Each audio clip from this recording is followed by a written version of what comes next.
Bonjour, bienvenue à tous dans l'automobile dans ses états. Le sujet du jour, les femmes dominent-elles l'automobile? Point d'interrogation.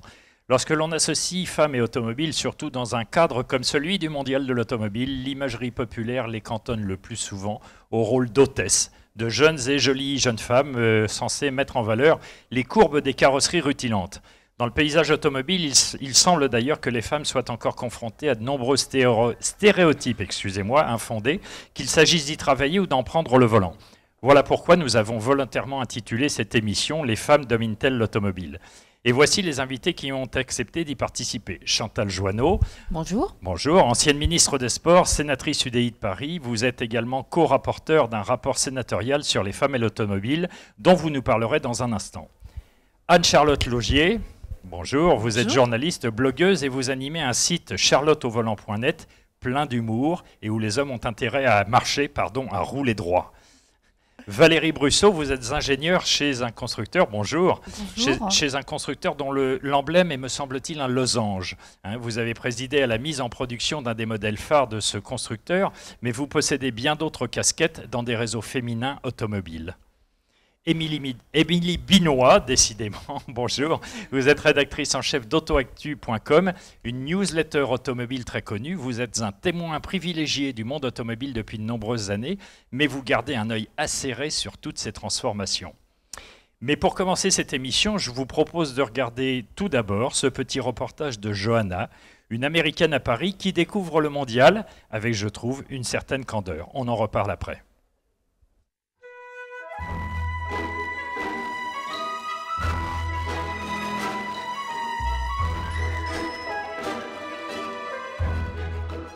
Est-ce qu'ils sont vraiment nécessaires, les hôtesses? Let's go, we're gonna find out. Bonjour, monsieur. Bonjour. Est-ce qu'ils sont vraiment nécessaires, les hôtesses? Yes. Yes. On a des jolies hôtesses ici. Comment ça se passe la journée? Bah ça va très bien.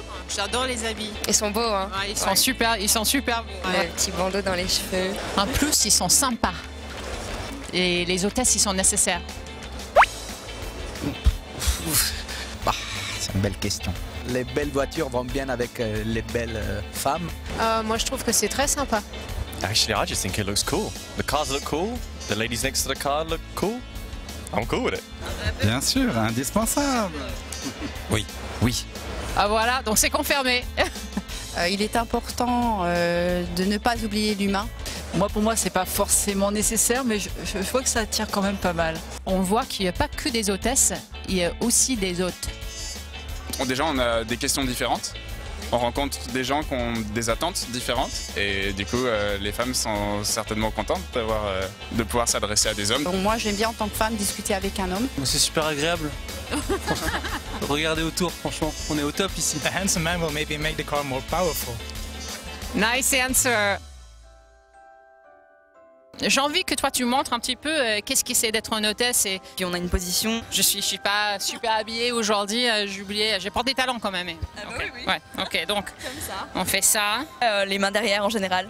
D'accord, je vais garder ces mains parce qu'il y a le micro. Mais Être très souriante, très avenante. do you think I could be a hostess? Yeah, 100%. All right, excellent. I think I'll try that out later. Bonjour, est-ce que je peux vous présenter la voiture en 12 secondes?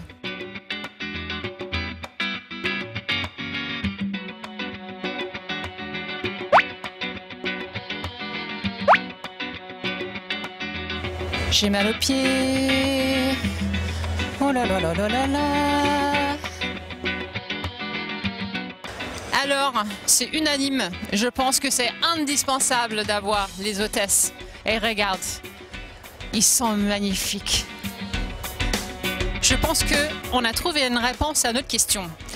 Oui, les hôtesses, comme les autres, ils sont utiles. Pourquoi? Parce que c'est le côté très humain associé avec la voiture et le produit. Et pas seulement est-ce que les hôtesses et les autres sont là juste pour être souriantes et pour attirer du gens, mais ils connaissent également toutes les spécificités des voitures. Il y a tout un intérêt de passer et découvrir la voiture grâce à des hôtes et des hôtesses. Donc vous l'avez compris, un petit sujet un petit peu iconoclaste, une petite piqûre. Un peu plus sérieusement, Chantal Joanneau, la commission sénatoriale dont vous êtes co-rapporteuse a rendu un rapport dans lequel vous faites pas moins de 13 propositions afin de corriger ce que vous jugez comme des injustices faites aux femmes. Des injustices et puis des petits stéréotypes aussi parfois. Alors on a fait une petite recommandation effectivement à l'occasion du mondial en préconisant qu'il y ait autant d'autres que d'hôtesses dans les salons et qu'ils aient des tenues adaptées, pas nécessairement sexy, pour renseigner les personnes. Mais ceci dit, il y a 12 autres recommandations sur des sujets extrêmement variés qui vont du permis de conduire à l'accidentologie, à la question de la précarité des femmes. Alors, en ce qui concerne le permis de conduire, j'avoue à ma grande honte, ça fait quelques dizaines d'années que je travaille dans l'automobile et j'ai découvert un chiffre qui m'a stupéfié sur le taux de réussite au permis de conduire. Vous pouvez nous en dire un petit peu plus ?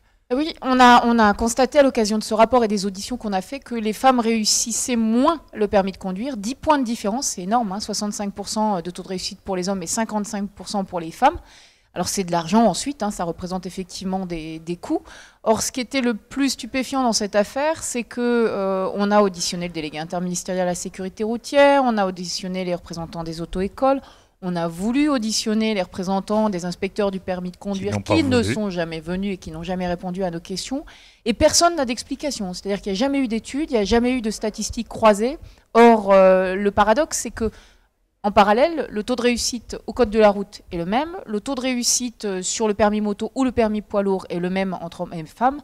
Par conséquent, il y a une spécificité automobile qu'on n'explique pas aujourd'hui. D'accord, c'est une sorte de trou des Bermudes. Ce sont quand même les hommes qui causent le taux de mortalité le plus élevé sur la route. Charlotte, 83% n'hésitez pas à remonter votre micro. Des accidents sont faits des hommes. Oui. Ça prouve bien que les femmes quand même conduisent mieux. Il y a quand même un problème en effet. Ou qu'en tout cas, elles prennent moins de risques parce qu'elles ont enraciné en elles-mêmes cet instinct maternel, on peut l'imaginer. C'est un stéréotype. Potentiellement. Je viens d'énoncer un stéréotype. Non, mais on juge mieux simplement. On juge mieux. Ce qui est important, les priorités. Il y a nettement moins de testostérone au volant, j'imagine. Hein, c'est peut-être ça l'explication. Sur les statistiques accidentologie, c'est assez intéressant parce qu'effectivement, les femmes ont plus d'accidents, mais de petits accidents, c'est de la tôle froissée, tandis que les accidents mortels et grands blessés sont le fait des hommes. Auteur présumé d'accidents mortels, c'est à plus de 80% des hommes, c'est vraiment énorme. Et donc, il faut aussi battre en brèche là, la formule classique femme au volant, mort au tournant. Malheureusement, c'est plutôt homme au volant et mort au tournant. Oui, tout à fait. Et les petits accrochages, pourquoi? Parce qu'on va plus souvent récupérer les enfants à l'école. Bien sûr, ça bouge derrière. C'est pas un environnement très calme. Et puis j'en parlais tout à l'heure, l'instinct maternel est le plus fort. On a tendance à se retourner. On se croit tout simplement pas en train de faire un rallye sur la route. Je pense qu'on sait faire la part des choses.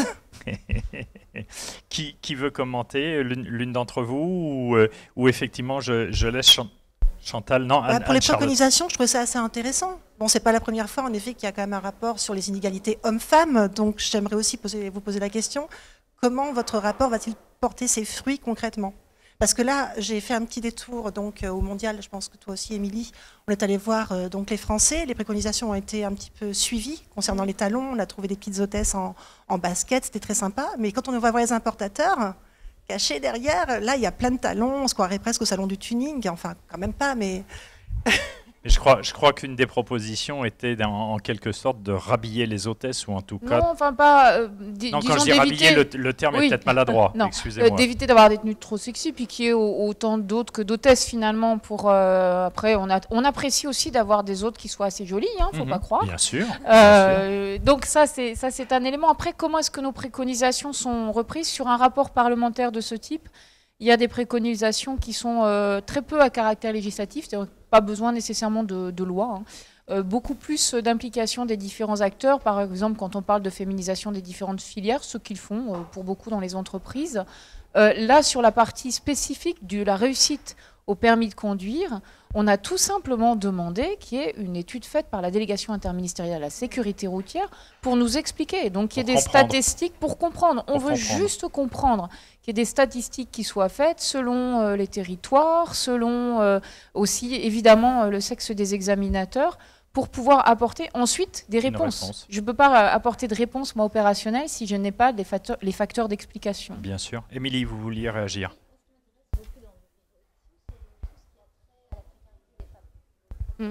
Souvent référence à ça, et vous avez raison. Aujourd'hui, en Europe, 21% je crois, des foyers sont des foyers monoparentaux avec des femmes seules, avec ou sans enfants.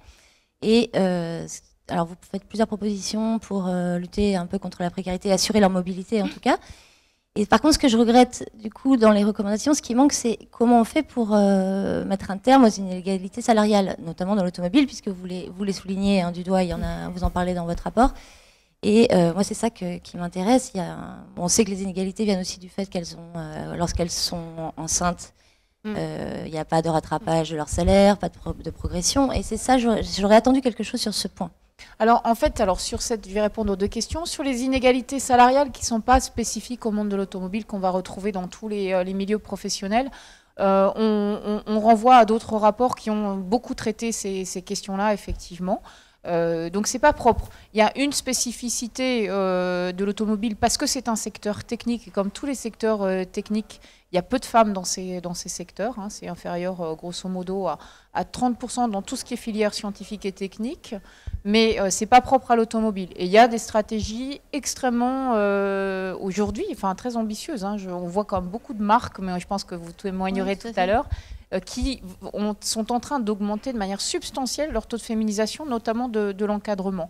Après, pour ce qui est de la précarité des femmes, nous, c'est vraiment un sujet du rapport femmes et automobile et le lien désastreux qu'il peut y avoir entre les problèmes de mobilité des femmes et leur précarisation croissante. C'est un sujet qu'on n'avait pas à l'origine prévu de traiter comme ça en premier. Et c'est de fil de bouche à oreille qu'on a pris plusieurs initiatives dans ce domaine-là. Il est remonté de lui-même au fur et à mesure des enquêtes. Du Secours catholique en particulier, et qu'on a vu l'ampleur du problème, parce que, comme vous le signalez très justement, l'essentiel des familles monoparentales, ce sont des femmes qui vont être obligées de vivre toujours plus loin des centres-villes parce que les loyers sont moins chers et qui dépendent de leur voiture. Et en plus, elles en dépendent doublement.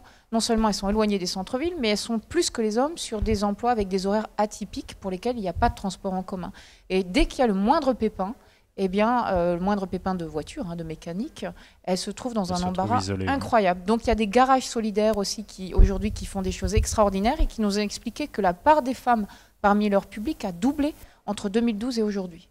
Valérie Brusseau, vous vouliez réagir? Oui, je voulais réagir parce que justement, dans votre rapport, Madame Joanneau, vous avez pris en compte la voix des femmes de l'automobile, des femmes ingénieurs, et notamment, vous avez écouté un réseau de femmes ingénieurs qui s'appelle Elles bougent.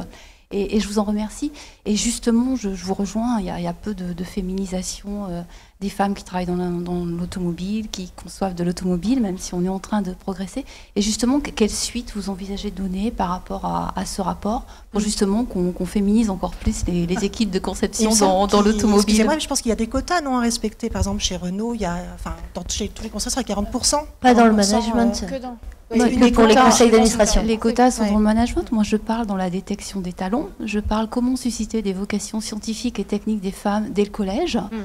Comment lutter contre tous les stéréotypes et comment faire en sorte que des jeunes filles qui sont en première scientifique et qui sont toutes aussi bonnes que des jeunes hommes, voire meilleurs, rentrent dans des écoles d'ingénieurs et la passion de l'automobile, se mettent à concevoir des autos et elles y ont toute leur place. C'est vrai qu'on a l'impression que les femmes très rapidement se disent « je ne suis pas faite pour ce milieu automobile » en fait. Et comment peut-on lutter contre les stéréotypes justement et inviter toutes ces jeunes filles? Parce qu'on a vraiment besoin, plus de 60% des actes d'achat sont décidés directement ou indirectement pour des femmes. Donc il est clair que si on ne conçoit que des automobiles par des hommes de 40 ans qui ont une version absolument masculine de l'auto, on se prive d'une valeur ajoutée et de vendre des véhicules.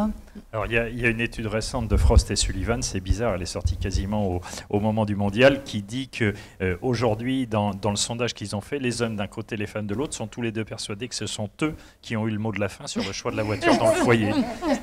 Donc, finalement, là, il y a un petit peu d'égalité, on se rejoint là-dessus. Mais il me semble que chez Renault, vous êtes à l'initiative de quelque chose d'assez spectaculaire en 2014.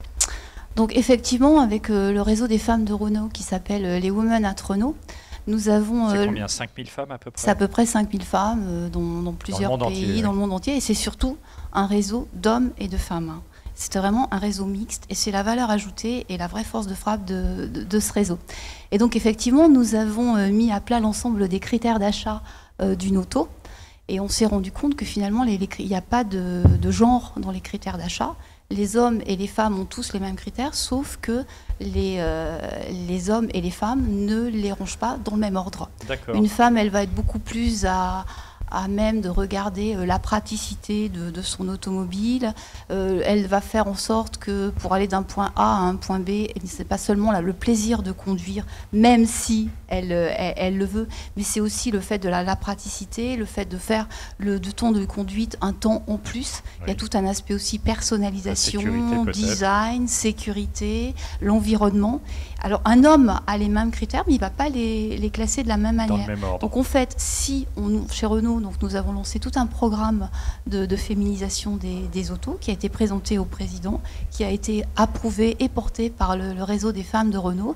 Et aujourd'hui, dans nos équipes d'ingénierie, nous avons des critères qui permettent de féminiser les automobiles et de faire en sorte que ces automobiles parlent aux femmes, mais pas que, puisque ces critères parlent aussi aux hommes. Et donc, nous augmentons notre business model par ce biais-là.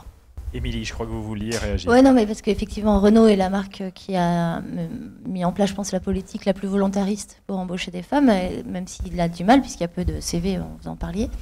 Et ce qui est intéressant aussi, c'est qu'ils ont... vous avez mis en place des équipes mixtes pour la conception des véhicules, parce qu'il est souvent stupide de faire des voitures pour les femmes, parce qu'on ne peut pas se priver industriellement de 50% de la clientèle, ce serait idiot. Donc ils ont mis en place des équipes mixtes pour concevoir des véhicules qui soient à la fois hommes et femmes. Et je crois que c'est Capture qui était le premier véhicule. Capture a été la première équipe à forte. Et ça progresse beaucoup, en tout cas chez Renault, la féminisation. Absolument. À des postes. Mais pour que cette féminisation progresse, ça veut dire qu'il faut qu'on détecte les jeunes filles. Ça veut dire qu'il faut qu'on s'appuie sur les réseaux féminins. Donc elles bougent. Waves, ce sont des exemples. Il faut absolument que les femmes qui sont en poste chez les constructeurs et dans le milieu automobile promeuvent deviennent prescriptrices. Et il faut absolument qu'on aille détecter et chercher les jeunes filles. Et le réseau Elle Bouge est un réseau de marraines qui sont en poste. Par exemple, là, on a fait une opération il y a 3 jours au Mondial. On a reçu 450 lycéennes, justement pour l'expliquer, la passion de nos métiers, à la fois chez les constructeurs et chez les équipementiers, et pour susciter des vocations. Parce qu'aujourd'hui, le métier d'ingénieur en automobile n'est pas un métier d'homme ou de femme. Avoir des compétences scientifiques, développer des produits automobiles, c'est quelque chose qui est tout à fait... Il ne faut pas que les filles se censurent. Et on est vraiment dans les stéréotypes où les jeunes filles n'osent pas venir parce qu'on est encore dans des images de constructeurs automobiles avec des carrières d'hommes. Et que dire des journalistes, alors de l'univers journaliste où il y a 99% d'hommes essayeurs. Les femmes n'existent pas. C'est vrai que quand on promeut des véhicules, quand on fait on voit beaucoup d'hommes et c'est un peu frustrant quand on a mis des ingrédients et de la génétique féminine dans nos autos qui n'y soient pas sensibles. C'est quand même extrêmement gênant de ne pas le retrouver. On aura l'occasion, parce qu'on a quelques petites vidéos qu'Anne-Charlotte nous a fait passer. Moi, je trouve qu'il y a beaucoup d'humour. J'aime beaucoup ce qui est fait. On aura l'occasion d'en parler. Je pense que l'humour est vraiment l'arme fatale des femmes, finalement. Oui, c'est une arme fatale dans tous les domaines. Dans tous les domaines, même en politique, c'est pareil. Et Madame Joanneau, je pense que vous pouvez rebondir là-dessus, parce que si je me souviens bien, dans les 13 propositions que vous avez faites, il y a des choses comme ça qui disent effectivement il faut que le recrutement, ou en tout cas l'orientation vers la filière automobile, se fasse dès le lycée, dès le collège. On a 5 recommandations effectivement spécifiquement dans ce domaine, parce qu'il y a la féminisation du top management qui aujourd'hui est plutôt bien engagée, enfin en tout cas avec des vraies politiques, mais il faut aussi pouvoir féminiser à tous les niveaux de la hiérarchie. Donc il y a les recommandations pour travailler avec les associations dans la continuité. Donc effectivement il y a le réseau Elle Bouge qui permet d'avoir aussi des modèles féminins qui sont extrêmement importants. Il y a la nécessité d'organiser des forums métiers spécifiques. Il faut donner de la visibilité à ces métiers pour montrer qu'ils sont accessibles à des femmes, qu'il n'y a pas besoin d'avoir des compétences physiques particulières, qui sont vraiment accessibles à tout le monde. Il y a des éléments extrêmement pratiques dans les recommandations. Parce que dans l'enseignement professionnel, par exemple moteur et mécanique, il y a moins de 2% de femmes. Mais lié souvent à des problèmes très pratiques, par exemple l'absence de vestiaires pour les femmes. et qu'on va retrouver d'ailleurs ensuite dans certaines PME. Et donc, la nécessité, là on est dans la responsabilité des régions, de bien veiller à ce qu'il y ait des équipements pour que ce soit aussi sur le plan purement matériel accessible aux femmes et aux hommes. Et puis après, on a la déconstruction de tous les stéréotypes. Alors ce rapport y participe, il faut commencer effectivement dès le plus jeune âge, et vraiment les modèles féminins, c'est-à-dire que les femmes pilotes de course, c'est important de les mettre en valeur parce que ce sont des modèles féminins auxquels on peut s'identifier. Pour ne rien vous cacher, j'ai sollicité Inès Tétinger quand j'ai préparé cette émission et elle ne pouvait pas venir parce qu'elle était sur un circuit. Depuis Michel Mouton, on n'entend plus parler vraiment des pilotes féminines. Michel Mouton et Pikes Peak, entre autres le championnat du monde des rallyes. Quel magnifique pilote, quelle grande pilote. Mais je pense aussi qu'il manque de la bienveillance. On a besoin aussi de bienveillance de la part des hommes qui sont déjà en place. Parce que s'ils nous empêchent aussi d'accéder... Mais c'est un monde de concurrence. Certes, mais enfin parfois déloyal, parce que si on doit souffrir de harcèlement ou de choses assez négatives de la part des hommes, ils sont capables de tout aussi. Parfois. Mais le harcèlement peut venir des femmes aussi, hein, tu sais. Non mais je vous rejoins. Mais il faut aussi une certaine bienveillance, il faut aussi qu'on soit porté, accompagné et non pas moqué forcément par les hommes. Grâce à Anne-Charlotte, moi j'ai peut-être une solution à vous proposer. On peut, Anne-Charlotte, vous nous avez envoyé quelques petites vidéos que moi j'adore, et peut-être que la solution c'est la nouvelle génération. C'est la nouvelle génération, le cas échéant, vos enfants. Donc je vous invite à jeter un coup d'œil sur cette petite vidéo et puis on revient tout de suite après. Bonsoir à tous, je vous présente la Jeep Renegade. C'est un 4x4. Sur la calandre. Et il y a 7 dents. Et ça nous fait aller vite. Les phares sont très gros et très ronds. Et les roues sont assez grosses pour un 4x4. À l'intérieur, bof, mais c'est quand même bien. Aussi derrière. Bon, on va voir plutôt à l'intérieur. Bon, je sais bien que ça, c'est un petit peu dur à enlever. Mais enfin, on peut l'enlever ? On peut pas l'enlever? Avec ici, là, tu peux décrocher, là. Vas-y. Ok. Alors, on peut le décrocher par là. Oh, c'est quoi ce truc? Ah, voilà. Voilà tout le matériel que maman a oublié de jeter. On est allé à la déchetterie, c'est ça? La déchetterie. J'ai un petit peu aidé, mais papa, il m'a pas tout laissé. C'est pas grave. Je vais enfermer ça. Je vais essayer avec l'autre. Oh bah ça fait les 3. Et bah voilà. Voilà. Elle a Jeep, elle a des sièges, il y a des volants et des roues, des sièges. On l'a déjà dit. Elle va vite. On l'adore. On l'adore. On peut aller le chemin très haut. On peut aller le chemin très très haut avec des cailloux. Avec des cailloux. On peut aller sur les montagnes rondes. On peut aller sur les montagnes rondes. On peut se garer. Le volant est bloqué. Enfin, on peut le tourner un tout petit peu parce que je vais rouler dans la voiture. On va revoir. Mais c'est pour de faux. Heureusement. Là, je vais fermer la porte. Tiens. Au revoir, Elliot.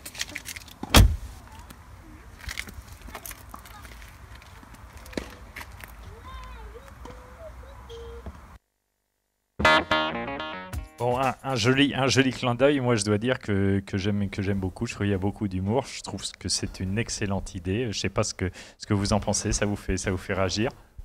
Moi, je trouve ça super mignon. Ça me fait penser à quelque chose. Je suis secrétaire aussi d'une association qui s'appelle Wave, qui est un réseau aussi féminin, qui a été auditionné par la commission. Tout le monde connaît autour de cette table, me semble-t-il. Voilà. Oui. Et quand on a lancé Wave, on avait interrogé comme ça des enfants. Et moi, je pense personnellement lutter pas mal contre les stéréotypes. Et parmi les enfants, on a interviewé mes 2 enfants, forcément, un garçon et une fille. Et mon garçon, la seule chose qu'il a su nous dire, c'est moi j'aime les McLaren, il était tout petit. Moi j'aime les McLaren parce que ça va vite et je veux aller très très vite. Et ma fille, c'était, moi je veux qu'elle soit bleue, ma voiture plus tard, parce que je suis une princesse. Et en fait, j'ai beau lutter contre les stéréotypes, c'est comme ça. Tout est dit. Et donc je me dis, il y a quelque chose, c'est quand même pour même aller chercher les jeunes filles, les inviter à aller dans des filières comme celle-ci, plus techniques. Je crois que c'est dès les manuels scolaires, dès les livres scolaires, en fait, qu'il faudrait pouvoir lutter contre ces stéréotypes. On a fait un rapport aussi sur les stéréotypes dans les manuels scolaires. On a commencé, et dans les jouets. Dans les jouets, l'année exactement. dernière. On voit enfin des petits garçons qui jouent avec des cuisinières. Non, mais c'est ça. Mais il faut non seulement démystifier le fait qu'une femme, une jeune fille peut absolument concevoir une automobile. Hein. Moi, je suis responsable d'une équipe de conception. C'est vrai qu'il y a encore une majorité d'hommes, hein, mais on essaie d'atteindre les 10%. Et dans l'ingénierie, donc chez le constructeur dans lequel je travaille, on est plutôt aux alentours de 20% de femmes dans l'ingénierie. Mais enfin, il faut quand même donner aussi la passion à l'automobile. Aujourd'hui, l'automobile est un monde en pleine mutation. Vous connaissez tous les contextes de normes de dépollution. On va vers des voitures autonomes. On est en train de changer de business model. On était sur un modèle qui était essentiellement basé sur l'auto en elle-même. On va plutôt sur un modèle basé sur le client, avec de l'autopartage, avec des voitures connectées, des réseaux connectés. Et vraiment, les femmes ont tout un faire-valoir et des points à ajouter dans cette voie-là. Et je pense qu'on n'y arrivera pas si on n'associe pas les hommes aussi. Parce que lutter contre les stéréotypes, non seulement nous, les femmes ingénieurs, qui avons des places chez les constructeurs automobiles ou dans la filière automobile, nous devons promouvoir et susciter des vocations, mais on n'y arrivera que si les jeunes filles sentent qu'elles ont la bienveillance des hommes et des femmes en place pour pouvoir se développer, faire une carrière, concilier leur vie personnelle et leur vie professionnelle au sein de la filière. Et il y a tout un modèle à repenser et à mettre à plat. À mettre en place. Anne-Charlotte, de toute façon, la guerre des sexes n'est absolument pas intéressante. Je pense qu'il faut de la mixité, c'est ça le plus intéressant. Et moi, à travers mes vidéos, par exemple, j'essaie un petit peu de faire sauter le carcan classique, en fait, de ce que font les journalistes auto en général. Il faut essayer de faire autre chose. Mon blog, c'est un peu un laboratoire. Moi, je suis journaliste à la base. J'ai souhaité quitter toutes mes rédactions parce que je ne m'y sentais pas à l'aise. Et je pense qu'un blog permet justement de s'exprimer, d'essayer des choses et d'en parler autrement.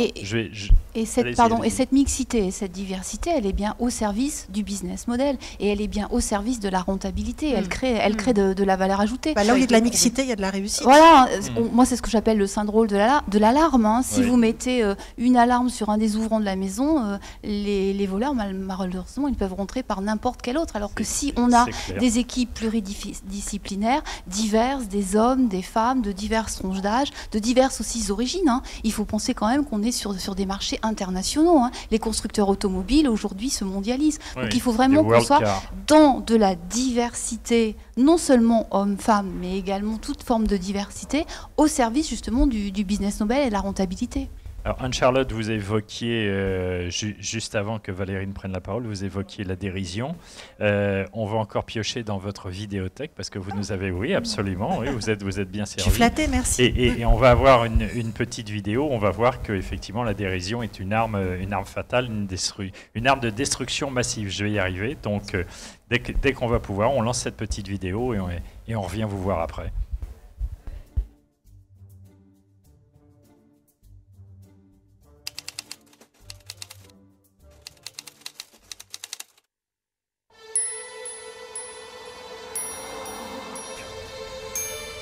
On t'a piqué ta voiture. Alors maintenant t'es piétonne comme Samantha et Laura. Bon bah attends, je te rappelle, il y a les flics, hein. Tape là. Ah, bien fait pour elle, elle est capable de piquer mon boyfriend au CM2 en classe de neige. Merci, monsieur les voleurs, vous êtes super. Sérieusement, t'as lu le rapport annuel des voitures les plus volées en France? Franchement, ça fout grave les jetons.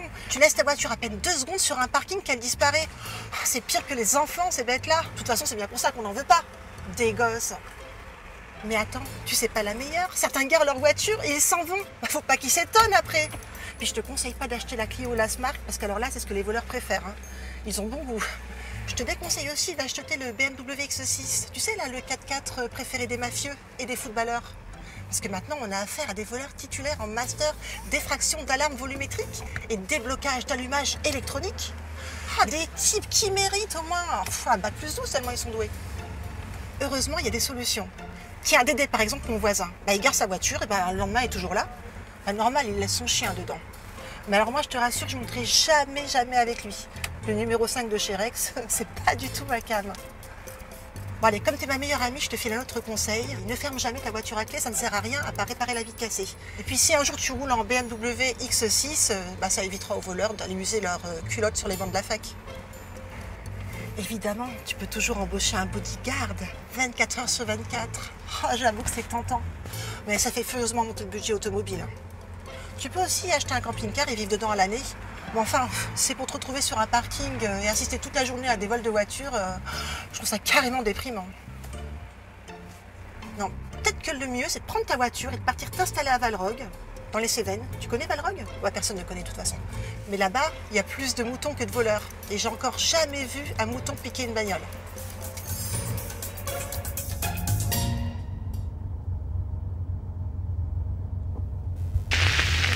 Dis, tu crois que mon boyfriend du CM2 est devenu cambrioleur ou footballeur? Bon, bah, la réaction est unanime. Moi, je dois dire que je me suis régalé. C'est pour ça que je voulais la passer. J'ai bien fait de le faire alors parce qu'à vrai dire, quand je fais des choses, j'ose à peine. Je me dis comment ça va être pris, comment on va le percevoir. C'est difficile, hein. Oui, mais je crois que vous aviez fait une photo pour un essai d'une marque japonaise de luxe que nous ne citerons pas en faisant le poirier à côté de la voiture et il y a eu des réactions assez violentes. J'avais mis un essai renversant. Oui, et je crois qu'il y a eu des réactions assez violentes. Non, c'était assez virulent, on m'a dit que je donnais de mon corps, etc. Mais c'est simplement parce que c'est pas que je veux faire un peu la faux folle, en fait. Je veux m'amuser parce que la voiture, c'est pas un sujet grave. Il faut arrêter de penser que c'est quelque chose de grave, c'est aussi quelque chose de très marrant et aussi quelque chose de très sociétal et qui reflète un tas de choses. Donc je pense qu'il y a un peu trop de sérieux aussi autour de C'est vrai qu'aujourd'hui, on est dans une époque où on dit la voiture ça pollue, la voiture ça tue, la voiture ceci, la voiture cela. Et puis, c'est pas que ça. C'est pas très passionnant. C'est important de bien signaler que la voiture, l'automobile en général, c'est un secteur d'avenir. Parce qu'il y a effectivement énormément d'innovations qui vont permettre de concilier tous les usages et les préoccupations environnementales. Et pour toutes les jeunes femmes et les jeunes filles qui nous écoutent, de bien leur indiquer que c'est un autre métier, c'est une autre les profonde évolution évoluent, les compétences évoluent. Aujourd'hui, pour faire un véhicule autonome, on va mettre un certain nombre d'architectures électroniques, il va y avoir des compétences en électronique. C'est un métier qui est complètement en train de se renouveler. Il y a également toutes les compétences vers des entreprises comme Google, etc. Donc il y a toute une voiture connectée. Donc il y a vraiment une interpénétration et on est dans un monde en pleine mutation dans lequel on peut s'éclater tous les jours et dans lequel on peut vivre une passion absolument extraordinaire. On peut passer du moteur à l'électronique, à la conception siège, à la conception d'éléments pour aller construire des voitures, de robots, etc. Et c'est absolument passionnant. Moi, j'ai passé plusieurs mois dans des usines et c'est absolument passionnant de faire des prototypes, de mettre au point des véhicules dans une usine. Donc c'est vraiment des métiers qui sont extrêmement multiples, extrêmement riche à la fois d'un point de vue technique et d'un point de vue humain. Vous faites bien de le dire, puisque jusqu'à il y a quelques années, on peut penser que ça a commencé à se modifier. On va garder une petite note d'espoir. Quand on faisait travailler des femmes sur automobile, on disait vous allez choisir les tissus, les harmonies, les couleurs de carrosserie, etc. etc. Et donc les femmes dans l'automobile étaient un peu cantonnées à ça. Mais ce n'est pas que ça. Une femme peut concevoir. Il y a toujours très peu d'hommes aux couleurs et matières, cela dit. Ils sont très très rares. Oui. Nous sommes bien d'accord. Cela dit, j'ai quand même envie de dire que c'est aussi difficile en ce moment pour les hommes que pour les femmes. On est en pleine mutation et quand on voyait, moi je parle surtout du point de vue des journalistes, c'est dur aussi pour les hommes, il ne faut pas croire. Il faut qu'ils se remettent aussi en question, qu'ils arrivent à évoluer, à transfigurer un peu les essais, etc. Donc c'est aussi difficile, c'est très difficile pour eux aussi. Et nous, à la rigueur, on peut tirer notre épingle du jeu parce que nous sommes des femmes. Non, mais par rapport à ce que dit Charlotte, je crois qu'effectivement c'est aussi dur pour les hommes, mais c'est plus global, quoi. C'est une question de société qui évolue et que c'est quand même difficile pour un homme de dire à 19h je dois partir, je voudrais garder mon enfant. Ça passe toujours très mal dans les entreprises. Voilà. Il y aura un peu de temps pour que ça évolue, mais je crois que c'est un problème général. La gestion des temps de vie entre une carrière professionnelle et un rôle de maman, ça n'a rien à voir avec l'automobile. Ça, c'est vrai dans tous les secteurs. Il ne faut pas dire que c'est que dans l'automobile qu'on trouve ce type de problématique. Et ça n'a pas complètement évolué. Et ça n'a pas évolué. On est bien d'accord. Alors malgré tout, il y a une petite note d'espoir. Mais je dirais même qu'il y a des constructeurs automobiles, et j'en connais un très bien, qui mettent en place un certain nombre d'éléments pour justement aider des systèmes de crèches, tous les congés parentaux à la fois pour les hommes, des conciergeries. Donc il y a aujourd'hui une vraie volonté de faire en sorte que les femmes puissent progresser dans leur carrière et concilier leur temps de vie. Hein. Bien sûr, mais ça vous me direz si je me trompe. Moi, j'ai l'impression que ça vient d'Amérique du Nord, où effectivement on dit le lieu de travail, ça ne doit pas être un lieu punitif, ça doit être un lieu où on peut mener une partie de sa vie aussi. On vous donne des aides, la conciergerie pour aller chercher des vêtements, pour aller, la crèche pour aller s'occuper des enfants, des choses comme ça qui permettent d'être plus serein. Quand on fait l'exercice de son métier, quand on est à haut niveau, de ne pas être en train de courir monstrueusement dans tous les sens, parce que là, il est vrai qu'il y a aussi des stéréotypes, même si les hommes s'occupent un peu plus de leurs enfants ces dernières années, me semble-t-il, il y a encore un petit souci.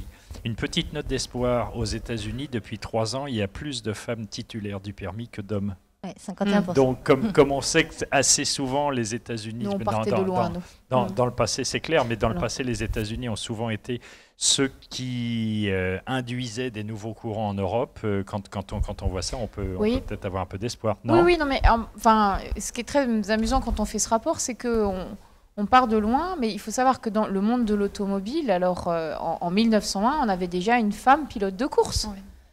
Et donc, on a l'impression que les femmes pilotes de course, c'est quelque chose de tout récent, mais en 1901, il y avait une femme pilote de course, sauf qu'il y avait un contexte culturel avec, j'en cite tout le temps parce que j'adore cette citation, mais enfin, pas pour ce qu'elle dit, d'un écrivain de l'époque, Gaston Labadie de la Grave, qui disait « Les imperfections naturelles des femmes les empêcheront toujours de conduire ». Donc, parce que l'histoire de l'automobile en France, elle est ancienne. On était quand même le pays du luxe de l'automobile. On était quand même c'est une histoire ancienne. Quand on voyait les concours d'élégance, on avait un chauffeur, une jolie voiture, une torpedo, et puis une femme dans une toilette très apprêtée à côté. Donc effectivement, les femmes étaient toujours les passagères, celles qui censées mettre en valeur la carrosserie des voitures. Et effectivement, on les voyait, les Amélie Earhart ou les choses comme ça dans l'aviation étaient quand même des choses rares. Aujourd'hui, on voit quand même Marie Barra, la PDG de General Motors, qui doit être l'une des femmes, voire même des PDG, attention, il faut que je surveille ce que je vais dire, l'une des PDG les mieux payées au monde. C'est quand même pas n'importe quoi, mais vous allez me dire que c'est malheureusement encore une exception. C'est pas encore la norme. C'est pas encore. Émilie, vous vouliez rebondir là-dessus, réagir là-dessus? Non. Oui, si, non. C'est vrai, c'est pas encore la norme. C'est-à-dire que effectivement, on a mis en place des quotas pour les conseils d'administration et moi, je remarque quand même que du coup, il y a le même phénomène qu'avec les hommes qu'on regrettait, où c'est un cumul des mandats en fait. On a plusieurs fois les mêmes femmes dans de différentes entreprises. Donc le progrès est là, mais il n'est pas tout à fait réel. Et en revanche, il continue d'y avoir un réel plafond de verre avec les peu de femmes qui accèdent à des postes de direction. Et Marie Barra, effectivement, reste une exception. Mais encore une fois, il y a quelques entreprises très volontaristes et les Français sont plutôt bien positionnés dans ce domaine. Et puis Volvo, parce que c'est l'Europe du Nord et que c'est une culture. Après, chez les Japonais, c'est une catastrophe. On a 1% de femmes dans le management. Ça, c'est culturel, hein, chez le Japon. C'est ça. Et donc, d'après ce que j'ai vu, si vous allez me dire, si Madame Joanneau, si je me suis trompé dans mon décompte, j'ai jeté un petit coup d'œil sur les membres de votre commission. Il y a 18 membres, il y a 6 hommes. Non, en fait, non, on est beaucoup plus que... Ça n'a rien à voir alors, parce que je m'étais permis de compter. Il y a des hommes, alors ils ne sont pas très nombreux, effectivement, c'est un petit peu un rapport inversé au rapport du Sénat, mais il y a des hommes, mais ils sont très engagés. On a des hommes qui viennent à toutes les séances et qui sont très engagés. Roland Courteau, qui a beaucoup travaillé sur les violences faites aux femmes, Cyril Pelva, qui est un tout jeune, qui a travaillé sur les questions de garde d'enfants. Donc, ce n'est pas les moins actifs. D'accord. Pourquoi vous vous êtes intéressé justement à cette question de la féminisation de l'automobile? Qu'est-ce qui vous a amené Parce que tous les ans, j'essaie de faire un rapport spécifique sur les stéréotypes. Donc on avait fait les manuels scolaires, on a fait les jouets, ça avait beaucoup fait de débat d'ailleurs. Et puis cette année, on a profité du mondial de l'automobile pour attaquer un des sujets sur lesquels il y a le plus de stéréotypes, parce qu'en tant que femme, je crois qu'on le vit à peu près tous les jours. Hein. Et donc je me suis dit, tiens, on va s'attaquer à celui-ci. Le sujet est marrant, et alors dès que c'est marrant comme ça fait réagir, quand vous prenez les 3 sujets, accidentologie, permis de conduire, précarité, ça fait systématiquement réagir. Alors précarité moins parce que c'est moins connu, mais les 2 premiers, ça fait systématiquement réagir, quoi. C'est une certitude. Hein. Qu'est-ce qu'on pourrait encore aborder qu'on n'aurait pas abordé? Effectivement, vous parliez tout à l'heure du fait que, en ce qui concerne l'aménagement des voitures pour les femmes, elle se posait pas mal de questions. Si on en croit toujours cette étude de Frost et de Sullivan, elle reste agacée, stressée par tout ce qui est entretien, panne, réparation. On en parlait tout à l'heure, l'exclusion, le fait de se retrouver toute seule.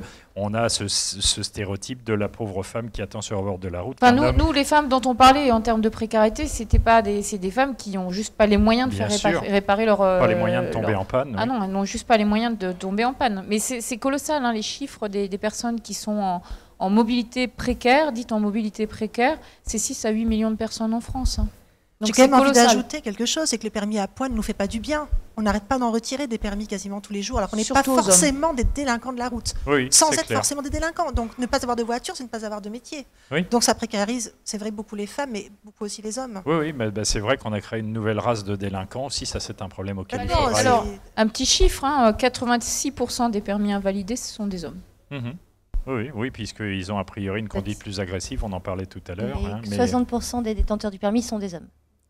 C'est juste aussi pour avoir une proportion. Oui, effectivement, mais dans la mesure où le comportement est différent de l'un à l'autre entre les femmes et les hommes, il est clair qu'on est plus facilement soumis à des soucis. Je dirais qu'on récolte ce qu'on sème.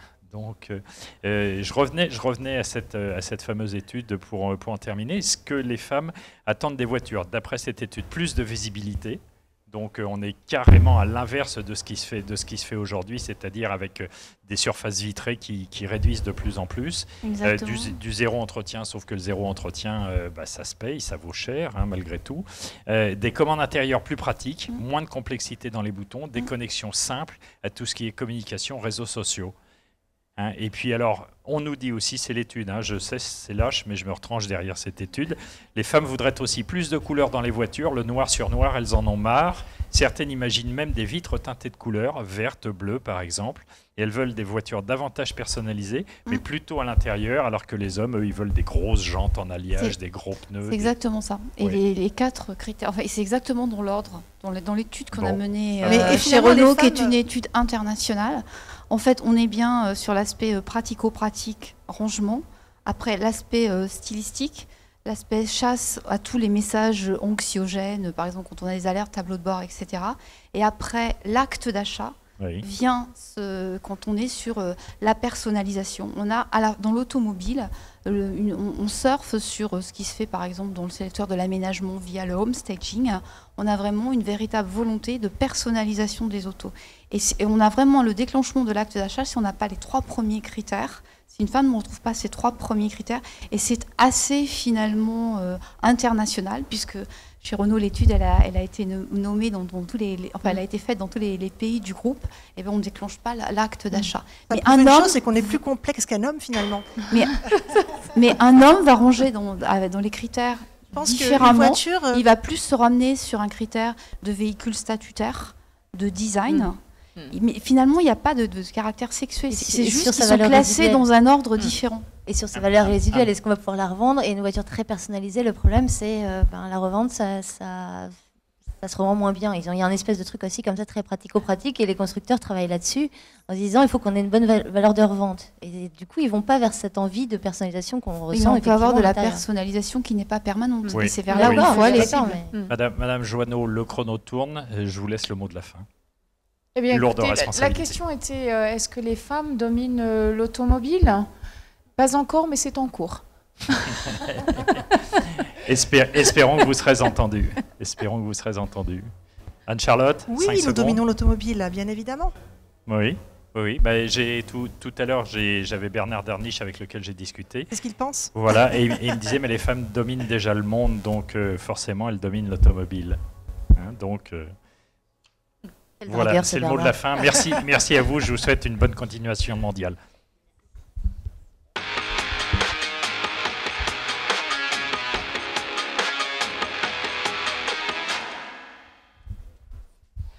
Et avec nous aujourd'hui, bonjour, toujours les entreprises de la filière, la rencontre des jeunes au Mondial 2016. Aujourd'hui, les jeunes et la filière, l'exemple de Forestia. Ont accepté de participer à cette émission Loès Gléver. Bonjour. Bonjour. Vous avez une formation FELMA à Grenoble, à l'INP, et vous vous occupez de qualité achat sur le site de Brière. Exactement, ouais. Clément Guyot, bonjour. C'est vous, excusez-moi. Vous avez une formation e-tech et vous êtes à la R&D du site de Méru. Vous êtes également un ancien apprenti durant 3 ans chez Forestia. C'est bien ça. Voilà. Donc logiquement, Théodore Gachet, c'est vous. Bonjour. Hein, vous venez de la Kedge Business School en achat et vous vous occupez de l'achat programme. Vous êtes aussi un ancien apprenti Forestia sur le site de Brière. Oui. Et dernière, Sigrid Tartanson. J'espère que je n'ai pas... Non, c'est parfait. Bon, je n'ai écorché ni le prénom ni le nom. Vous êtes responsable acquisition des talents pour la France. J'espère que vous les avez payés cher. Alors, nous poursuivons donc aujourd'hui notre rencontre des grands acteurs de la filière automobile en France, des constructeurs, des équipementiers qui sont souvent des leaders mondiaux reconnus dans de nombreux domaines d'expertise au plan mondial et qui investissent le terrain de l'innovation tout autant des produits mais aussi des process industriels. C'est le cas de Forestia que nous recevons aujourd'hui. On commence nos échanges avec Sigrid par un coup d'œil sur l'offre. Quelles opportunités aujourd'hui chez Forestia pour un jeune ?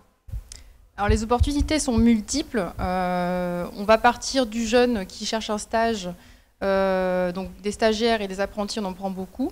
On en prend plus de 1000 par an, tout niveau confondu. Si on est un peu plus vieux et qu'on est déjà diplômé, on a un double choix. Soit on part en VIE. Et aujourd'hui, on a 300... VIE, c'est quoi ? VIE, c'est vrai. C'est Volontariat international en entreprise. C'est un programme qui est élaboré avec le ministère du Travail et qui permet en fait à des jeunes européens qui ont moins de 28 ans de partir avoir une expérience à l'étranger pour le compte d'une entreprise française. D'accord. Voilà. D'accord. Alors, en 3 mots, ce que vous pensez du parcours que vous avez effectué pour arriver jusque chez Forestia ? Alors moi j'ai commencé par un stage. J'ai commencé par un stage de 6 mois au sein de Forestia et ensuite j'ai eu tout de suite l'opportunité d'intégrer le même poste d'acheteur programme en CDI, donc c'était une opportunité que je voulais pas laisser passer et donc depuis 2 ans je suis chez Forestia en tant qu'acheteur programme. D'accord, merci beaucoup. J'ai suivi un parcours assez similaire, d'abord un stage de 3 mois et ensuite j'ai eu l'opportunité de faire un VIE dont parlait Sigrid, donc c'était en Pologne. Justement pour découvrir un site de production et ensuite j'ai été rapatrié en France. D'accord. Et donc moi j'ai fait mon apprentissage chez Forestia à Étampes, donc pendant les 3 ans d'école d'ingénieur et ensuite j'ai eu l'opportunité de rejoindre le business group Intérieur Système de Forestia. D'accord. Alors on fait un petit tour de table rapide. Vous voyez comment dans 5 ans ?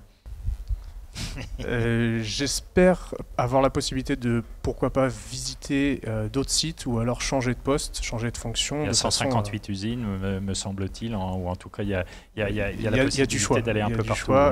Ou alors changer de fonction pour découvrir un autre domaine que je ne connais pas encore. On verra, Sigrid tout à l'heure va nous confirmer ça, mais j'imagine qu'il y a des opportunités. Vous, dans 5 ans ? Dans 5 ans, j'aimerais bien pouvoir retourner justement dans un pays tel que Pologne, histoire de continuer le road trip. Dans une autre fonction, pourquoi pas ? D'accord, bon, Sigrid vous écoute attentivement. Et vous ? Et moi, dans 5 ans, j'aimerais bien intégrer l'innovation du groupe, donc développer des nouvelles fonctionnalités pour les véhicules. D'accord. Sigrid, qu'est-ce qu'on peut dire de tout ceci ? Vous, dans 5 ans, vous les voyez où ? Sans trahir de secret. Attention. Dans 5 ans, où est-ce que je vous vois tous ? Alors là où vous avez envie d'être, puisqu'on a un vrai suivi de carrière chez Forestia. On ne commence pas à un poste et on ne finit pas au même poste. Oui, c'est pas une carrière de 40 ans figée au même poste. Exactement. Donc, tous les 3 ans, on a la possibilité, ou moins, plus, selon les choix, d'évoluer sur différentes fonctions et différentes familles métiers. Donc on n'est pas aux achats et on ne reste pas aux achats toute sa vie, ou en R&D, ou au programme. On peut changer de métier chez Forestia, évoluer soit en expertise, soit dans la hiérarchie. Sur différents sites. Et ça veut dire que la formation est continue et que quelqu'un qui veut basculer d'un univers dans l'autre trouve tous les moyens de le faire quand il est chez vous. Exactement. Forestia est une école de formation. Oui, on a notre école de formation interne. Mais c'est bien et c'est pour ça qu'il y a ces 5 minutes de la PFA, c'est pour montrer qu'effectivement il y a de l'emploi dans l'automobile, il y a de l'emploi en France et qu'il y a des opportunités avec les confrères à vous qu'on a déjà vu passer, on l'a bien compris. Hein, et donc aujourd'hui, on voit que Forestia confirme combien l'innovation sur les véhicules toujours plus respectueux de l'environnement autonome et connectée, ainsi que celle des process de fabrication aussi toujours plus performants et respectueux de l'environnement, vous ne me direz pas le contraire, stimule l'activité et la croissance et donc les opportunités de recrutement dans de nombreux domaines. Et donc le tour de table qu'on vient de faire, me semble-t-il, même s'il est court, le prouve. Et je crois que de toute façon, en plus, pour en savoir plus sur l'actualité des métiers et des opportunités de la filière automobile, un réflexe, le site planetautomobile.com, qui est véritablement une mine d'informations qui permettra de prolonger, qui permettra, le cas échéant, de trouver des carrières. Merci à tous. Bonne fin d'émission. Au revoir. Merci.